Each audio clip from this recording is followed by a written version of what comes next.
能解决这2个问题，你把素馅就学会了。一个是把调料要加到这个素馅里边，让这个绿色的蔬菜它不出水。第2个问题，保持让这个韭菜它蒸熟不发黄。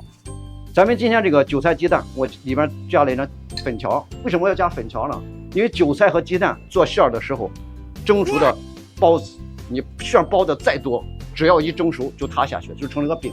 再一个呢，粉条还有个啥特点？粉条它是干制品，只要你把它煮好了或者泡好了，它可以还吸咱们韭菜产生的水分，所以说这咱们加粉条的第2个作用。第3个作用，因为这个韭菜鸡蛋也好，韭菜也好，鸡蛋也好，你把调料就是用的盐呀、鸡精呀，或者是五香粉或者花椒粉啊，直接加到这个韭菜或者鸡蛋里边，会影响这2个蔬菜的口感，这是一个。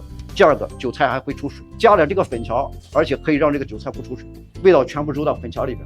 因为在韭菜、鸡蛋、粉条这3种食材当中，只有粉条是干制品，没有任何味道。然后把所有的调料加到粉条里边，1斤馅是7克盐，就是素馅，7克盐，7克鸡精，2克五香粉或者花椒粉都可以。粉条75克粉条，加多少克老抽？10克就够了，全部加到粉条里边，然后把这些配菜切好，最后一拌匀就完了，就这么简单。粉条只要有味儿，其他食材都有味儿，这是个要点。